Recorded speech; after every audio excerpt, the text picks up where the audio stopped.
Hello friends, नमस्ते। मैं दुर्गा कड़िल देवी वास्तु से। चलिए आज हम लोग वास्तु में थोड़ा सा आगे चलते हैं। मैंने आप लोगों को नॉर्थ ईस्ट के बारे में और साउथ ईस्ट के बारे में बता चुकी हूँ कि वहाँ पर क्या होना चाहिए और क्या कुछ नहीं होना चाहिए। आज हम लोग बात करते हैं नॉर्थ वेस्ट। उस कॉर्नर को बोलते हैं हम जहाँ पर नॉर्थ और वेस्ट दोनों होता है, उस कॉर्नर को नॉर्थ वेस्ट बोलते हैं। नॉर्थ वेस्ट का एक अपना ही बहुत बड़ा महत्व होता है। नॉर्थ ईस्ट बहुत ही इम्पोर्टेंट होता है और खास करके उन लोगों के लिए जिनकी दुकानें होती हैं या उनको सामान बेचना होता है। इसलिए हमेशा ध्यान रखें कि नॉर्थ ईस्ट में हमेशा क्लियर होना चाहिए। नॉर्थ ईस्ट जो जोन होता है वो चंद्रमा का होता है या यूँ कहें मन का कारक होता है। अगर आपका नॉर्थ वेस्ट प्रॉब्लम में है और वहाँ पर गलत सामान रखे हुए हैं या अपोजिट रंग किए हुए हैं तो आपको बहुत ही ज्यादा प्रॉब्लम क्रिएट करते हैं। इसलिए हमेशा ही नॉर्थ वेस्ट को साफ सुथरा रखना चाहिए या यूँ कहें कि वहाँ पर अगर आप सफेद चीजें रखते हैं तो बहुत ही अच्छा होता है। कुछ लोगों का तो ये भी कहना है कि नॉर्थ वेस्ट में अगर आप गंगा जल या चावल रखते हैं तो भी बहुत अच्छा होता है। वास्तु के अकॉर्डिंग यहाँ पर जिन बच्चों की शादी नहीं होती या यूँ कहें कि जिन लड़कियों की शादी नहीं हो रही है उन लोगों के लिए नॉर्थ वेस्ट का रूम सबसे अच्छा माना जाता है। और दूसरी बात यह कहते हैं कि अगर दुकान में आपको अपना कोई भी सामान बेचना हो तो आप नॉर्थ वेस्ट के साइड अपनी दुकान का गेट निकाल कर देख ली कि कहाँ पर आपका नॉर्थ वेस्ट आ रहा है। उस एरिया में अपने सामान को रखें तो वो बहुत जल्दी ही बिक जाता है, क्योंकि वो अट्रैक्शन होता है। वहाँ पर लोग आएंगे और आपके सामान को खरीद कर ले जाएंगे। दूसरी बात, जिन लड़कियों की शादी नहीं होती है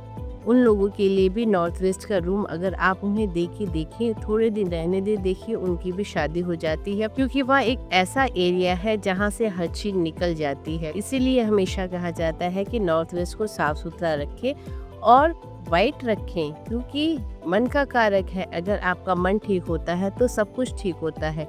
इसीलिए हमेशा कहा जाता है कि नॉर्थ वेस्ट को हमेशा साफ सुथरा, और ये बहुत ही इम्पोर्टेंट एरिया होती है। इसलिए हमेशा इसे बैलेंसिंग रखें। यहाँ पर कोई भी गलत कलर या ऑब्जेक्ट ना रखें जिससे आपको समस्याएं हो। नॉर्थ वेस्ट की एंट्री भी अच्छी ही होती है, लेकिन मैं आपको एक बात और कहना चाहती हूँ, केवल वास्तु ही काम नहीं करता है। वास्तु के साथ अगर आप एस्ट्रोलॉजी कराते हैं या यूँ कहें उन्हें बोलता है एस्ट्रो वास्तु बोलते हैं, अगर आप एस्ट्रो वास्तु कराते हैं तो बहुत ही अच्छा होता है, क्योंकि घर में बहुत सारे सदस्य होते हैं। वास्तु तो सबके लिए एक ही जैसा होता है, लेकिन एस्ट्रो वास्तु अलग होता है कि आपको क्या समस्या हो रही है या आपके इस फैमिली मेंबर को आखिर यह समस्या क्यों हो रही है। इसलिए आप एस्ट्रो वास्तु ही भी साथ में कराएं अगर आपको समस्या हो रही है। लेकिन मैं दूसरी बात ये कहना चाहूंगी कि सब चीज ठीक है, लेकिन ये नहीं पता ना कि आपके शरीर पे कौन सा कपड़ा या क्या चीज अच्छी लगती है। उसी प्रकार एस्ट्रो वास्तु में होता है कि आपके लिए कौन सी डायरेक्शन धन देने वाली है, कौन सी बीमारी देने वाली है। सब लोग जाके साउथ वेस्ट में बड़ों को सुला देते हैं। क्या आपको पता है कि साउथ वेस्ट में क्यों नहीं सुलाना चाहिए? किसी किसी के लिए तो अच्छा होता है, बट किसी के लिए बहुत ही खराब होता है। आगे मैं वीडियो आपको साउथ वेस्ट के बारे में बताऊंगी। लोग बोल देते हैं कि साउथ वेस्ट में सबसे बड़े लोगों को सोना चाहिए, लेकिन उस क्यों सोना चाहिए, इसका क्या कारण है और कैसे सोना चाहिए? क्या जो पैसे कमाते हैं या जो घर को चलाते हैं उनको सोना चाहिए, या केवल हम लोगों के एजेड लोगों को ही सोना चाहिए, या बड़ी उम्र वालों लोगों? इस चीज का ध्यान में रखकर ही आप वास्तु कराएं।